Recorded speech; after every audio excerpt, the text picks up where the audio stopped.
കർത്താവെ, ഈ ദിവസങ്ങളിൽ പ്രാർത്ഥിക്കുന്ന സകലരെ ഓർക്കുന്നു. കർത്താവ്, ഈ ആലയത്തിൽ ഇന്നുവരെ ലഭിച്ചിട്ടുള്ള സകല നിയോഗങ്ങൾക്കും വേണ്ടി പ്രാർത്ഥിക്കുന്നു. പ്രാർത്ഥന ചോദിച്ചവർക്ക് വേണ്ടി പ്രാർത്ഥിക്കുന്നു. വചനം കേൾക്കുന്നവരെ ഓർക്കുന്നു, വചനം അയച്ചു കൊടുക്കുന്നവരെ ഓർക്കുന്നു, വചനം സ്വീകരിക്കുന്നവരെ ഓർക്കുന്നു. എല്ലാ കുഞ്ഞുങ്ങളെ അനുഗ്രഹിച്ച് പ്രാർത്ഥിക്കുന്നു. കർത്താവായ കൽക്കുരിശിൽ എണ്ണയൊഴിച്ച് എഴുതി പ്രാർത്ഥിച്ചവരെ, നിയോഗ പ്രാർത്ഥന നൽകിയിട്ടുള്ളവരെ, നിയോഗ കൊന്ത ചൊല്ലുന്നവരെ, നിയോഗത്തിരി കത്തിച്ച് പ്രാർത്ഥിക്കുന്നവരെ സകലരെയും അനുഗ്രഹിച്ച് പ്രാർത്ഥിക്കുന്നു.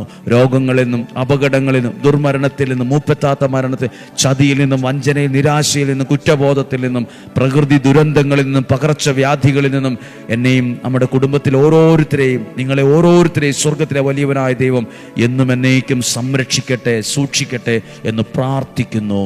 എല്ലാ ഈ മാസം വചനം കേട്ട് പ്രാർത്ഥിക്കുന്ന എല്ലാ കുഞ്ഞുങ്ങളെയും യേശുവിൻ്റെ നാമത്തിൽ ഇന്ന് കേട്ട വചനത്തിലൂടെ അനുഗ്രഹിച്ച് പ്രാർത്ഥിക്കുന്നു.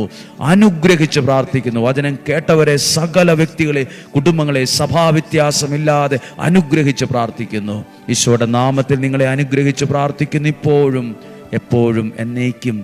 ആമേൻ. നല്ലൊരു ദിവസം പ്രാർത്ഥനയോടെ നിങ്ങൾക്ക് ആശംസിക്കുന്നു. സന്തോഷത്തോടെ ആയിരിക്കട്ടെ. നിങ്ങൾ ഭാഗ്യമുള്ളവരായി മാറട്ടെ. ദൈവ അനുഗ്രഹം ഉണ്ടാകട്ടെ.